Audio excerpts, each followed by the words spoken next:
از بیننده گزارش ما از منطقه کارته پروان و شهر کابل هستیم. بیایم که میریم کمی او طرفتر و اینمیجا رارم بند کرده دیگه. ما زورم ندارم که بگویم مدیجا پس شد. السلام علیکم.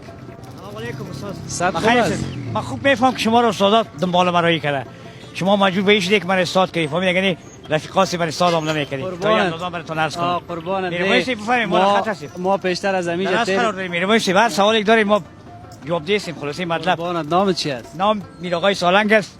دیگه از راهنمایی شما مشرف شیم. تشکر یک جان ممنون از قدردانیتان.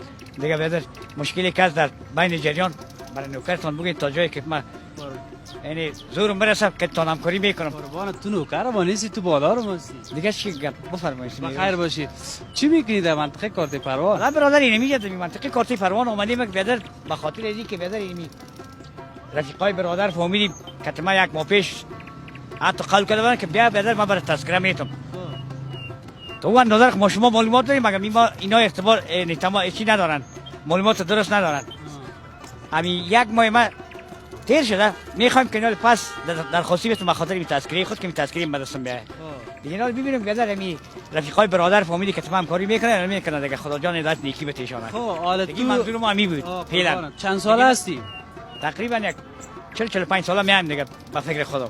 خب حال تذکره نداشتی تو؟ تذکره ندارم. از وقتی که می رژیم تغییر خورده ما به تشویش شدم. ما گفتم باید تذکره نو بگیرم دیگه. ببینیم خاطر ما خود در جریان قرار داریم که متاسفانه شما رفیقا دوزداشتنی شما رفیقای دوزداشتنی در طورم خورده دیگه. ما دیگه زور کی میرسه برای شما دیگه. نهایت عزیز القدر هستی شما، مهربان هستی دیگه.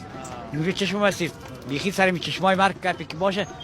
با منظوری که بیادر کارمند رادیو تلویزیون هستی من نوکریتون میکنم دیگه. چی میخوای؟ تو بادارم هستی، تو ما تو را دوست داریم. همیشه دیدم یک رقم راه بند شده بود گفتم که گپ بزنیم که هم یک رقم استاد بودی نام خدا بسیار هم تو فیلمی. من قدر متوجه نبودم ببخشید شاید کدام سکتگی وارد شده باشه به ارتباط رفیق هستی شاید من ببخشید دیگه. نه خواهش میکنم هیچ گپ نیست. خب خانه کجاست؟ خانه دیگه سابق نمیشه بود. حالا از اینجا کوچ کردیم رفتیم دو خانه دو کو خانه گرفتیم. اینجا خانه ما دولتی بود باز اونجا چپا شد دیگه. ما پشت از خانه ماندگار نگشتیم. خانه ما دولتی بود به اصطلاح در جلوی امی این فامیلیا بود دیگه. و منظور دیگه ما میشه بودیم یک 14-15 سال تیر کردیم باز همین رژیم که تغییر شد رفتیم خانه دیگه کو جور کردیم. خانه ما فعلا در میکوس محترم. خب چطور که سالنگ تخلص میکنی؟ سالنگی یا سالنگ؟ به منظوری که من یک وقت جادی بودم در اونجا کل مردم کتما تماس نزدیک داشت. فامیلا همگی نزدیک بود و قریه نزدیک بود که هر کدامش 6 برخواست نزدیک داشتم. ولو که در موجی بود تا یه اندازه براتون روشنی پرتم. به اون خاطر من خواستم فهمیدی امید منشور بودن من به خاطر امی که بیادر من مردم بشناسه. امی منشور به سالنگ ساختم. امی متخلص به شهاب هستم.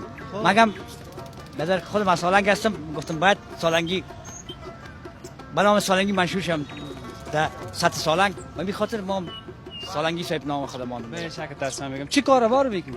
حالا دیگه من دیدم مستری خانه و بیادر دیدم پرده فروشی ها و بیادر در این موج غریبی و بیچارگی هستم دیگه. تا جایی که برسم دستم برسه من خدمتگزار هستم.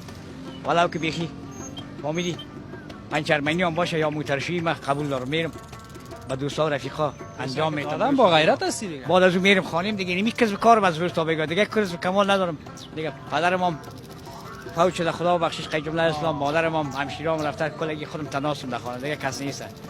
خدا مغفرتش بکنه.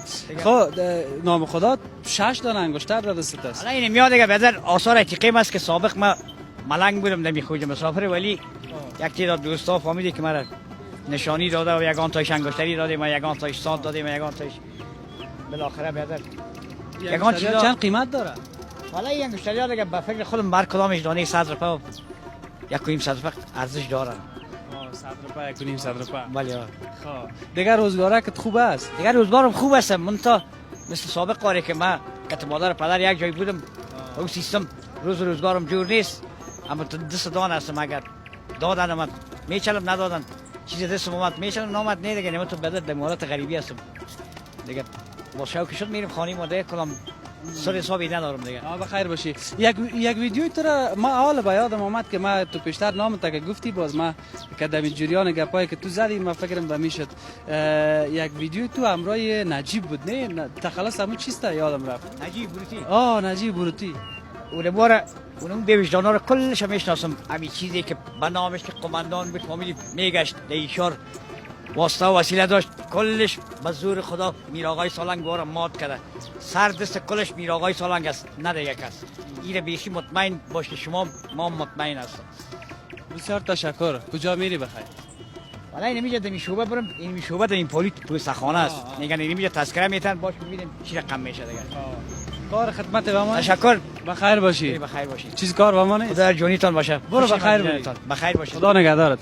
میر آقای سالنگ کدام امر خدمت باشه میتونم فامیلی تا می ساعت 4 بجه دیگر هر قسم خدمتتان کنم میتونم. با کلی خیالتان راحت باشه از فغمان شروع تا لغمانه. نه دل ما جمع است. کارمند هستی من نوکرتان هستم. امر کنی سر نوکر. خدا رو مستی. بس خلاص خدا نگهدار. بخیر باشین. بیاین که بریم.